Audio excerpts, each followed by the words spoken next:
If income didn't matter, what job would you want? Why? Story 1. I was dog sitting for my friend for 2 weeks one time, and all he wanted me to do was not leave the house because the dogs were old rescues, stockpiled dog food for 2 weeks. No problem, I say. I loved his dogs. I stayed in his house for 2 weeks, only leaving once for groceries. I beat Spider-Man on PS4, and then played through Fire Emblem 3 Houses for 300 hours. That was the first time I thought, life can be like this. This is nice. I sat by playing with dogs and eating a huge bag of pea pods. One of the best moments of my life, honestly. So that, story 2. I'd go back to being a firefighter, loved the job, every day was different, and I felt like I was making a tangible difference in my community. However, I do not miss living off of $35K with the whimsical promise of a pension after 20 years.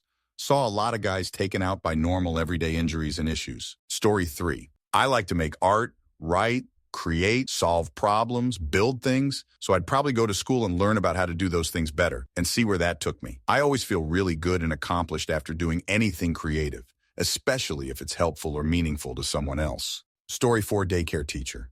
I worked at a daycare as a teen. It was so fun and flexible. Sometimes I'm holding babies. Others times I'd be on field trips with summer camp. I love kids and enjoy how fun and carefree they can be. I hate that caring for children isn't a job that compensates well enough to live. Story 5. Anything administrative related. Basically what I do now, LOL. I enjoy working a desk job and listening to podcasts and music while I work. But if I have to choose something else, I'd say an automotive detailer. There's a really nice, rewarding feeling in taking a dirty car and making it shine. Story 6. If money was no longer a concern, I'd farm.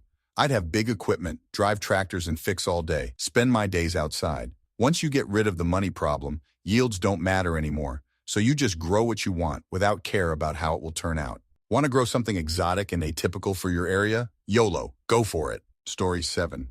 Entrepreneur, not in the typical way. Just have a bunch of wacky ideas. Roller coaster, show restaurant, living D&D, restaurants, board game cafes, typically all bad ideas. But money is no object. I want to see what works and do things. Story 8. I'm really fortunate that I would do the same thing as I do now. Airline pilot. I've loved planes since I was a tiny kid. I went to school for engineering and worked a few years in the industry while learning to fly for fun. Decided to take the leap about 10 years ago and go for it as a career, and I still love flying the same as when I started. It can be a tough job for sure. Early mornings, holidays, unpredictably, but I can't argue that I make a very good living doing something that I used to gladly pay out of pocket to do for fun. Story 9. I'd like to do a rather specific type of woodworking. I want to make gun and ammo boxes, the big wooden ones, for entirely gamer/dork reasons. In many shooter games, you see ammo and weapon boxes. I think they'd be nice to make. I'd likely also make the boxes for other purposes with altered designs, such as household storage purposes. Story 10. Economist. But one that is paid to collect data for decision-making and not just paid to defend a stupid predetermined conclusion. It would be great to have real answers to why housing is so expensive, or how would national healthcare impact the economy. I'm probably going to read one half-baked economic theories when I retire anyway. It would be better to have access to real data. Story 11. My 3 favorite jobs I've ever had were hotel front desk, GameStop manager, hotshot driver. I would do any of those if money were no option. I would also like to stream Iraqing on Twitch. But for one, I've never played Iraqing and never have streamed on Twitch. So I will probably stick to just watching. Story 12. I always wanted to be someone who dreams up and builds sets for stage productions. I've been fascinated with it since I was in middle school. I'm now middle-aged and pretty sure that ship has sailed. The other thing I've always thought would be cool is also something I'm actively working towards.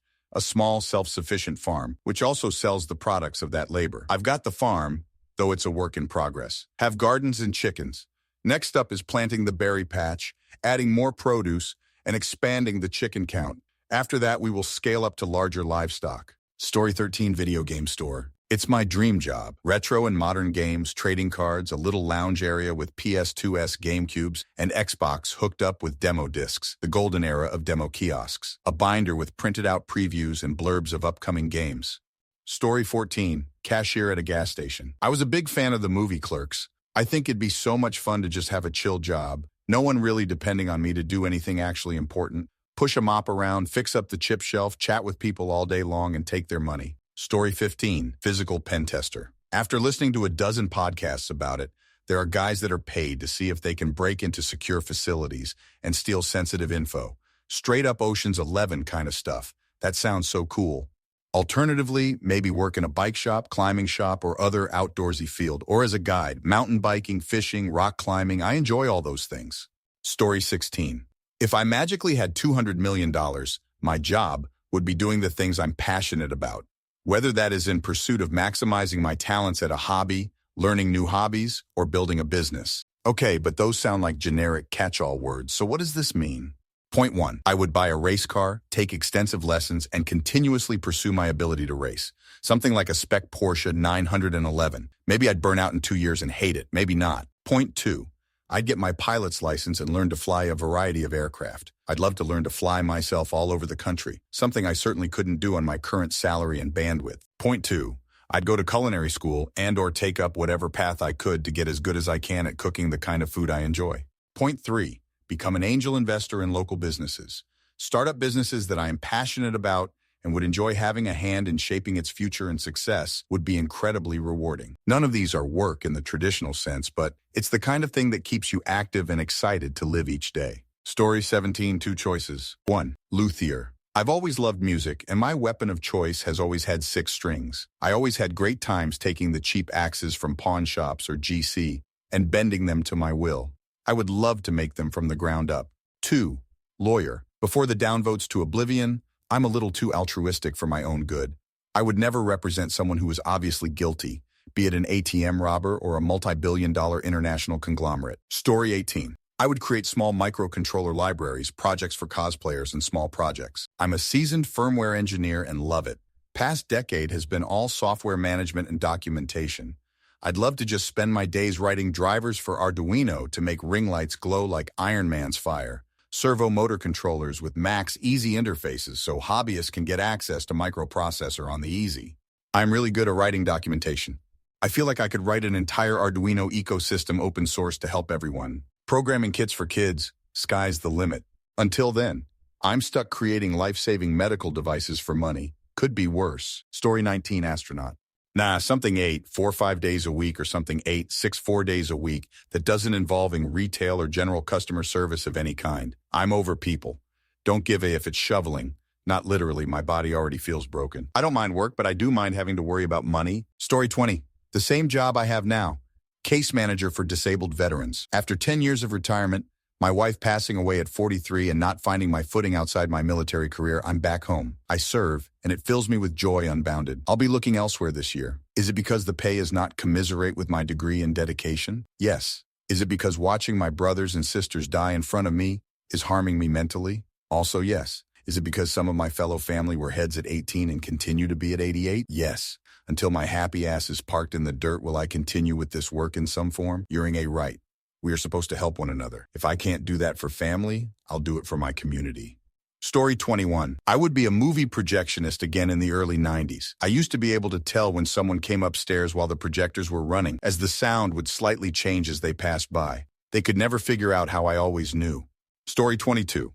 I'd love to work in a good bookstore. I really looked into it when I moved and finally gave up on plan A. They just make money, and I couldn't live on it even though me and the partner split everything 50-50ths. I love books. I love reading them, talking about them.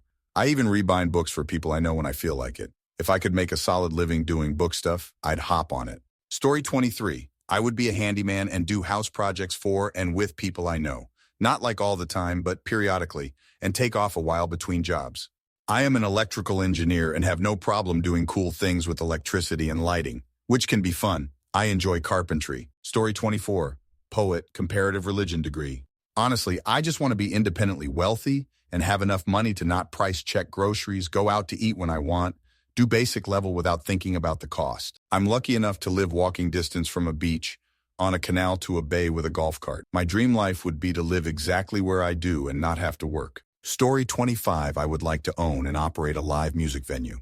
One about the size for upper mid-range talent, but would have local events for up and comers as well. This is a lucrative idea, but it would take a large financial startup that I probably will never have. Music is my life and passion. Although I'm not a musician, concerts and shows are where I feel the most me, and if I could do that as a career, even better. Story 26. I just want to be able to stay home with my kids and keep a home clean and cook fresh meals. I did it for 3 years and loved it. I was the happiest I ever was. Then COVID happened, and my husband got laid off and hasn't been able to find a job with comparable pay, so I had to go back to work. We wanted more kids. We wanted a farm. Still hanging on to that hope. Story 27.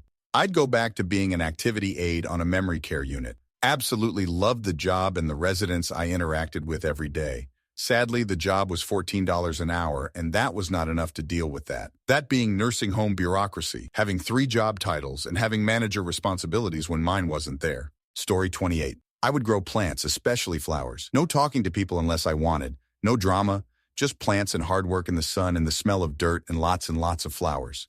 Why? Because flowers and plants are my favorites. And I am stressed most of the time IRL and regret daily my choice of career LOL.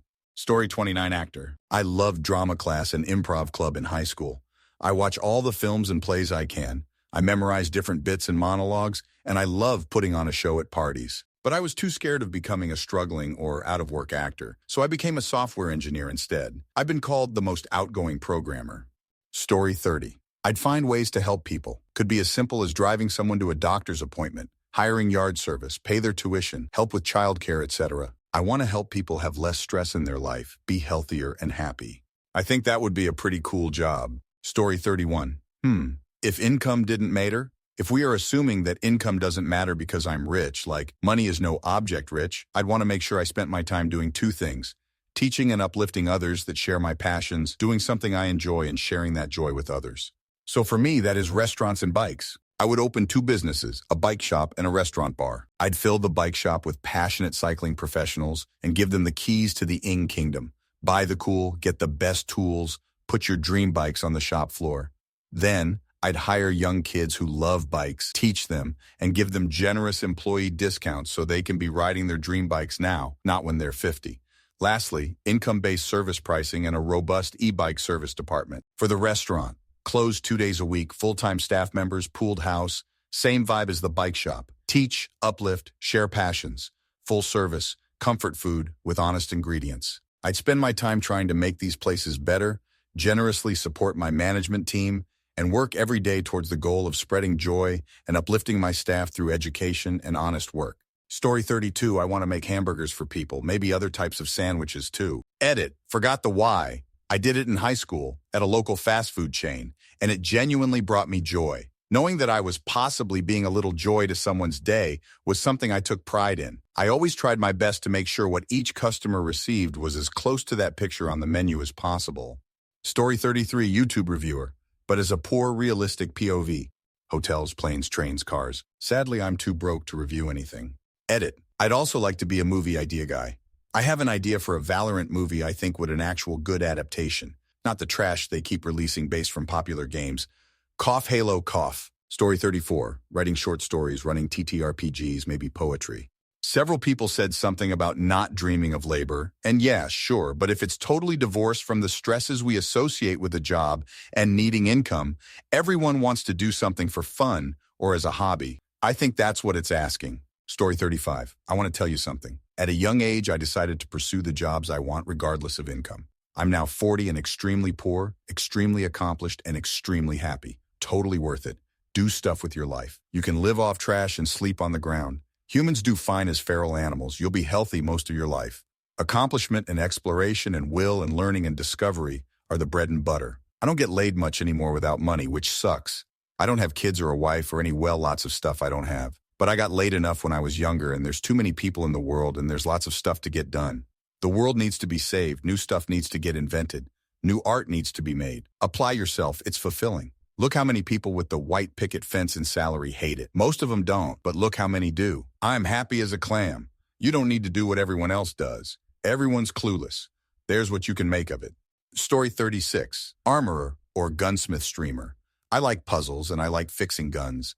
And there's a secret joy in seeing something that was in ill repair shining like a diamond because of your efforts in the end, not to mention going from, this is clearly unsafe to even hang on a wall, to I can pet the ace at 500 with this now and it looks good. World of Guns and the repair system in STL Car Anomaly GAMMA feed that interest to some degree in a form of catharsis. However, I do have a few project pieces in reality too. Either that or I dig my heels into going back to learning digital art and sorcery. Story 37. I'd love to be a travel blogger.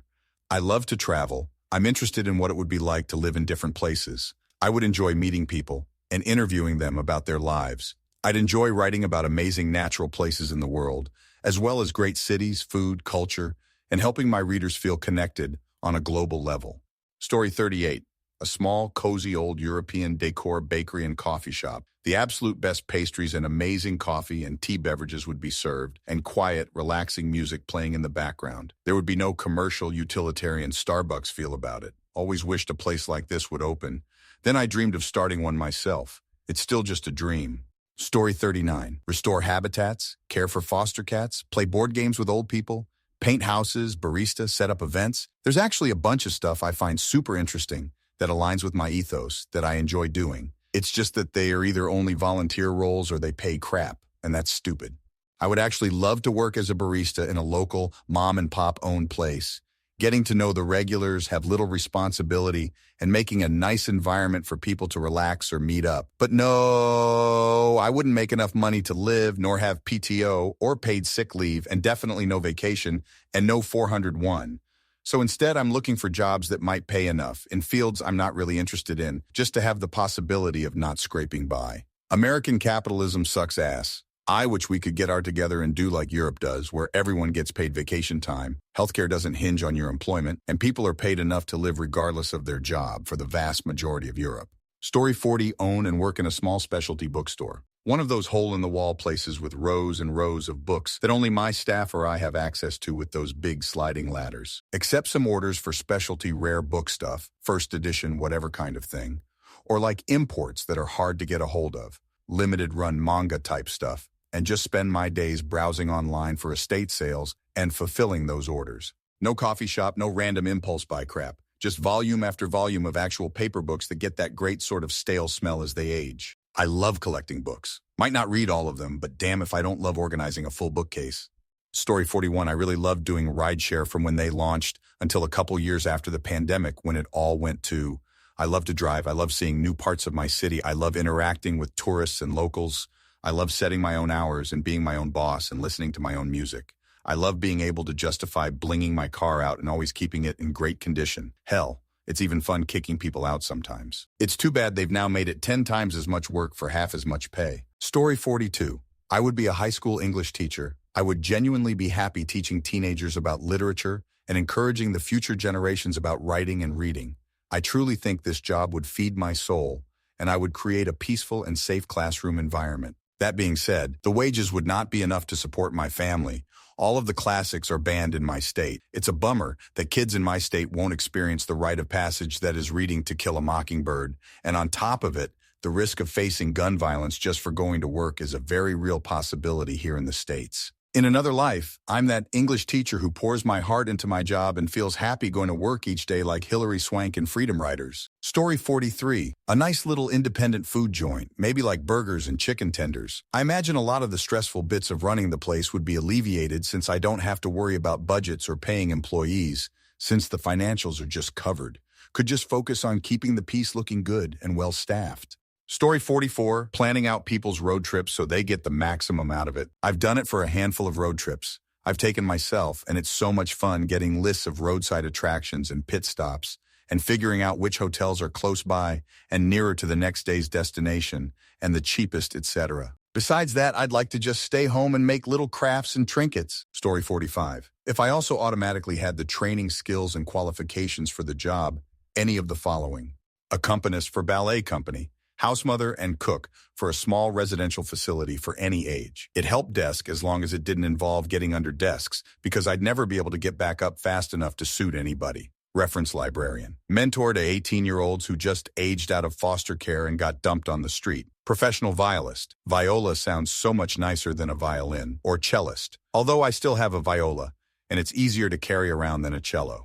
Story 46, I want to be a STEM educator. I think the education system has generally failed people in understanding basic day-to-day concepts. How many people struggle with basic math like fractions or ratios? Too many people misunderstand how taxes work or don't understand things like interest rates and compounding interest. How many people understand even the basics of how the internet works or how the touchscreen on your phone knows where your fingers are? I'd love to be able to speak to swaths of people to try and encourage that curiosity to go seek out answers to things. I've found that far too many people are either content not knowing or are actively misinformed on things. Story 47. I'd have no job and dedicate the rest of my life to helping all the stray animals, probably open a nonprofit and no-kill shelter. I'd focus on taking in the animals that are going to be euthanized from nearby shelters too. Everyone deserves a second chance. Story 48. I would make art constantly and donate it to local causes. Where I live, we have auctions for places that help people work through family violence and also hospitals. I love being a part of those things. I make my heart happy. And I would donate murals to other organizations like child health and welfare, women's reproductive health, etc. Story 49. Volunteering around the world. It was quite fun doing it back in the days. The people way much more nice than the grumpy neighbors I had for the past few decades. Materialistic quality is much higher, of course, with a nice job or a stable community, but it is also more like everyone has so much stuffs here that the stuffs are far more important. Quite disgusting persons, really. Story 50. If income didn't matter, it would be fun to try being a street performer, whether as a musician or a dancer. You get to enjoy singing, playing instruments, or dancing while possibly making a bit of money on the side. And you can also do some people watching, whether locals or tourists, while you're performing as well. Story 51. I work my current job, just less hours. I'm a fire alarm tech, also do security, access, and camera systems, but FA is my bread and butter, and I enjoy my work. But if I could work like 20 hours a week instead of 40, that would give me more time to do other things I enjoy, like gardening and playing with my son. Story 52, housewife. Not a stay-at-home mom, just a straight-up housewife. Make your own damn hours, and since income isn't an issue, I'm hiring staff to do all the actual housewife stuff. And then say I manage the staff and household. Then spend my day at the spa. Story 53.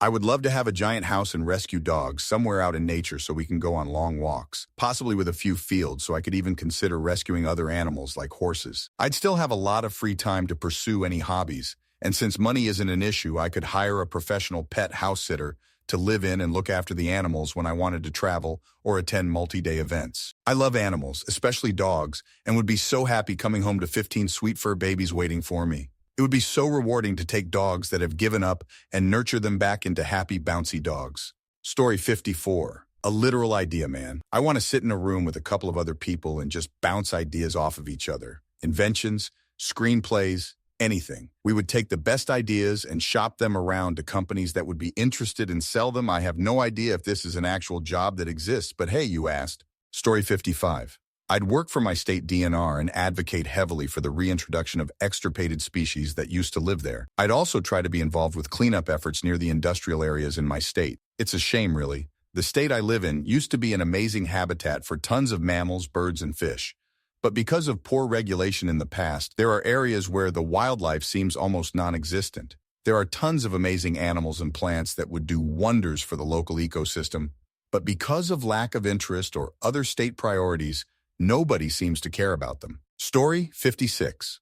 The startup I worked for was acquired a few years back by a large company in an all-cash deal. I don't need to work. At first, I tried doing my own startup, trying to make a name for myself, but the motivation wasn't there.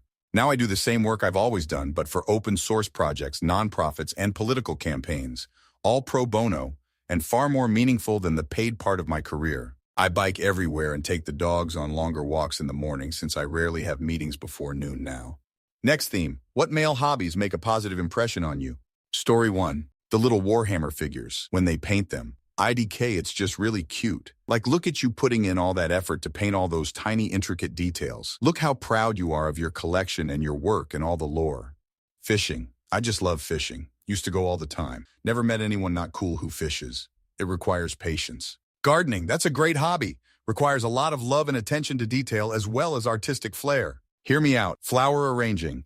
You need to be very confident in your masculinity, and it's just a beautiful hobby that brings people joy. Story 2. I don't know about male, but I have never met a female into RC model planes. Regardless, it's a truly great hobby, particularly if you fly at a properly sanctioned field with insurance and actual rules. RC can teach kids a lot about aircraft, electronics, engineering, if they build, hand-eye coordination, safety, and many other positive things. Only downside is it can be costly, but hobby shops can have great deals on used trade and equipment. The most amazing thing about it, though, is you find such a wide range of ages and people in awesome jobs or retired from them. I've met lots of real pilots from PPL up to airlines. I've met tons of engineers in various fields, lots of IT nerds naturally. It can be a very great generational link, which the world needs more of right now, and everyone is smarter and enriched. P.S. The car scene is the same, but certainly not a male hobby. Story 3. IDK if it's a hobby, but my dad taught me woodworking and basic electrical. I can fix almost anything in my house. My grandfather taught me so much about fixing cars. I only take my car to the mechanic if it's a big job, or I don't want to do it myself. Mom taught me how to cook and take care of laundry. I'm a 100% self-sufficient adult, and I love it. Story 4. For me, any hobby can make a man more attractive, if he's enthusiastic about it. I once went on a date with a guy who does scuba diving, and he went on and on about the different types of tropical fish and other shallow water sea creatures. He talked about their behaviors, which species were invasive, which species were great to eat, and went especially in on Hawaii's state fish, the reef triggerfish, also called humuhumu nu kunukuapua'a. He was so interesting. I wonder what he's up to now. Story 5. I do a little hobby woodworking, and that is translated to minor repairs around our apartment. For example, one of the kitchen drawers was sagging a bit when you'd pull it out. I just put a couple runners in there to better support the weight of the drawer. Didn't do much. It took 2 scrap pieces of wood and a few wood screws. My wife pretty much attacked me. Story 6. Cycling, mountain biking. Not a male-specific hobby, but mostly male-dominated where I live. It's a great way to exercise, have fun, get fresh air, and make friends. Most places will have local ride groups and meetups, which is great for someone looking to make new friends and get involved in a local riding community. Story 7. My boyfriend plays video games, and I absolutely love watching him. He also has a 3D printer, which is really fun to hear about how he's learning the machine. He snowboards, which I also do now, but it's so impressive to watch him basically become one with the mountain. It's so effortless. He also works on cars, which is really why. He also enjoys tough hikes, which challenge me. He's well-rounded. I think a man with well-rounded hobbies is impressive. Story 8. Male hobby is kind of a silly idea. Just find something you think is cool and do it. Who cares if it's a male hobby or not? That being said, gardening is cool. Cooking, miniature painting, carpentry, crochet. I personally really like artistic hobbies or hobbies where you can create something useful. Story 9. The one that won me over. Model kits. It takes a lot of time, dedication, care, and heart to work on fragile little things and make them look their best. I've also come to learn it signals a degree in handiness and attention to detail. I think any craft hobby is a good look for guys, big or small. Story 10. Specific hobbies really don't make a huge impression on me, but having a variety of hobbies and managing them well makes a very positive impression on me. I've observed so many men who get caught up in their hobbies to the detriment of their family, social life, work, etc., that I'm far more impressed by how someone manages their time than what exactly they do with it. Story 11. I totally interpreted this question differently than other people.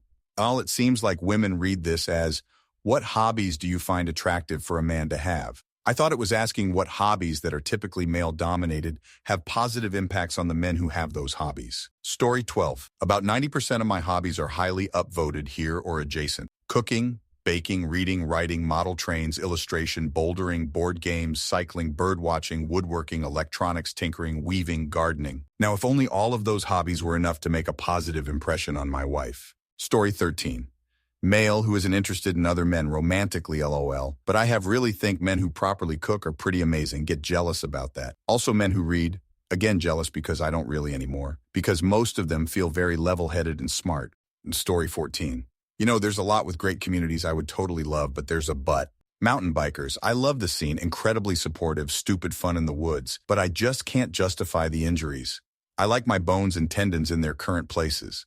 Other cycling works, but there's such a shell of a community, it's mostly go as hard as possible and maybe grab a bite at a cafe. Outdoorsy brewery bros I totally get down with. But I can't drink beer all the time without getting fat, and I don't need to be competitive with my occasional mostly out-of-a-car outsourciness. Camping takes a lot of effort. Climbing is tons of training and gear. Backpacking is somehow the worst parts of both to me. I like toilets. Sports I love. Politics I enjoy the ins and outs of. Arts and culture I totally dig. Entertainment and movies, hell yes. I still am a huge gamer, but all have the same issue that the community sucks. Either it's elitist, the worst toxic dude bros, or the opposite towards neckbear's land. Next theme. What's a profession that you used to think highly of but no longer respect? Story 1. Marketing. I used to equate it with advertising and Mad Men type influence. Dealing with marketing companies is a pain. It was basically just email blasts with very little conversion. Use this software. And we need more money for social media ad buys. SEO optimization is cheap with the right companies. I was paying for way more than I received from them.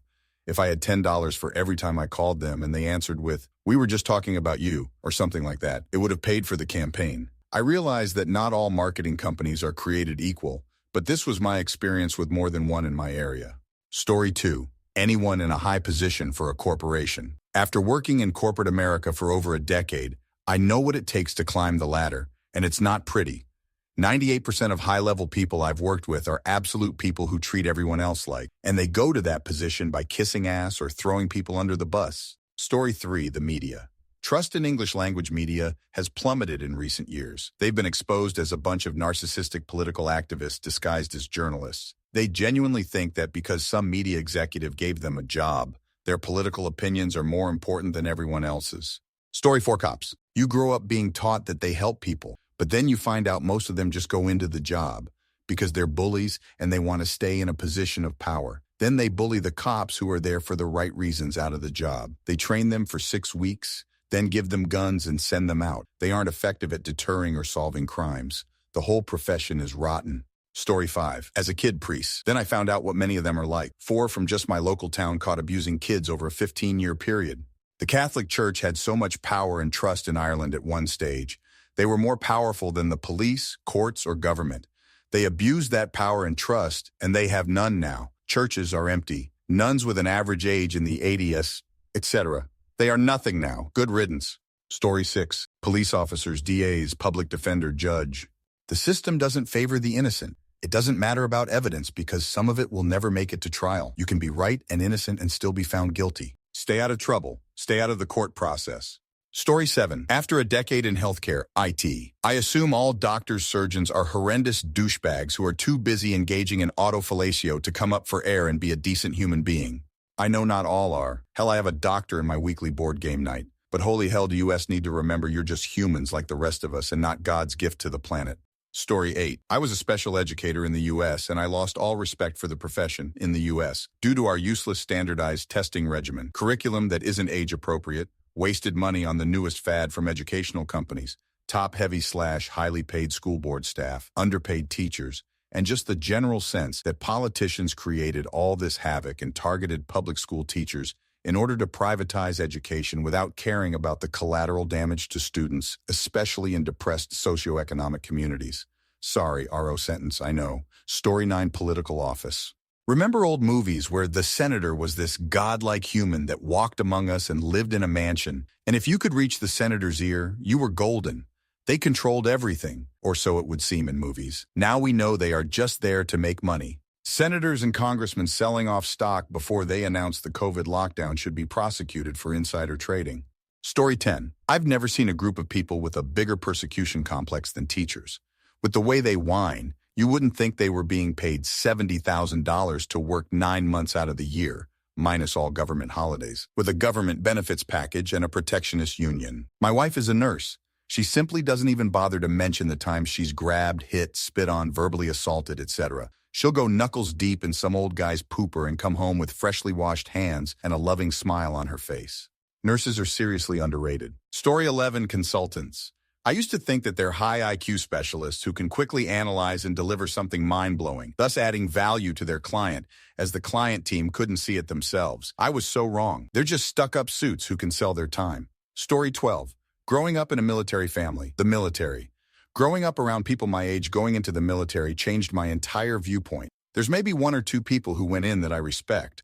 The rest are just genuinely awful people who went in because they got to befriend other genuinely awful people. Story 13. Doctors. Not saying I am not grateful, but it seems like since COVID they only take phone call appointments and there is a pill for every problem, instead of counseling to encourage lifestyle changes which would make the prescription drugs unneeded. Most are just overpaid pill pushers. Story 14. As someone who was briefly a police officer, I would say police officer. I can't say I don't respect all of them because like any job, some are fantastic people who are good at what they do.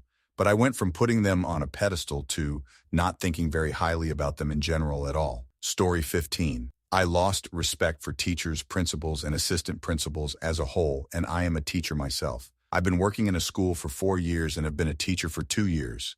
Principals only give a crap about appearing good when we have major observations. They will do whatever it takes to get the results they want, even if it means assigning even more tasks that we don't have time for during our contractual hours, which gives us no choice but to bring our work home. The teachers are mean-spirited as hell to each other and their students. I feel like I'm in high school all over again. I want to leave this profession eventually. Story 16, I was a funeral director. I wanted to help people who were suffering. What actually happened was I was hired as an assistant to the S, who couldn't go an hour without screwing up someone else's service. I was expected to be the brains of our operation and solve the problems my superiors caused, but I lacked any authority to persuade them to learn from past mistakes. My role was the whipping boy, and it was my fault they told me no, I am not allowed to stop us from screwing up someone's funeral. Story 17, journalists. They still have that grandiose idea of themselves as valiant crusaders for the truth and defenders of sacred principles, but in reality, they are manufacturing slop to enrich oligarchs. Unfortunately, lately I've come to the conclusion that the media we have are a force of erosion of democracy. I'm not American BTW, but where I live, left-leaning journalists agonize over the rise of right-wing authoritarianism, while gleefully working on dismantling any movement that fights against that. Story 18. To some extent, doctors. I've worked in mental health for about 15 years and my wife is a nurse. Between us, we have far more horror stories than good interactions with doctors. There are lots of great doctors, but the amount of default respect I used to give those in the profession is pretty much gone. Story 19, superhero movie screenwriter. A decade or so back, I'd walk barefoot on coals to go see an Avengers movie. But now I've been burned too much by the Marvels, the Eternals, Nick Fury's Secret Invasion, and so forth. And don't even get me started on Sony. I feel Dakota Johnson has apologized sincerely enough in her recent interviews, and she's not even the one to blame. Story 20. Any one of them that creates more problem than it solves, or more to the point, creates problems to solve and get paid for it, in another time and place, this type of action would be called extortion. And usually, it was in the domain of some type of organized crime or gangs. So I guess that is a reflection of what business and medicine has become, isn't it? Or maybe it was always that way and we were just fooling ourselves that it wasn't. And so, Story 21. Having had to spend the last few years dealing with the healthcare system and various kinds of malpractice and other weird things that have occurred, I've developed complicated feelings around people who work in that field. I don't feel like I can write it off wholesale. There are people who are absolute champs and are there doing what they were put on this earth to do, and bless them. But there's also way too many people who have just ended up there because a job is a job, or hey, this would look good, or whatever. And they seem to treat it with the same sort of care and gravity they would selling you a phone plan. Story 22. Software developer. Remember when it was improvement and giving people new tech and features to make things easier? Now it's about boosting the company's profits by locking things down, collecting and selling data by spying on users, changing everything to web apps and subscription models, and just generally trying to squeeze every penny out of people you can. Story 23. Doctors and medical staff. I've grown cynical that they're just big pharma's salesmen, and the ego of someone that went to medical school doesn't pair well with that in patient interactions. But there are some very genuine, well-meaning people that want to help others with their full range of competency.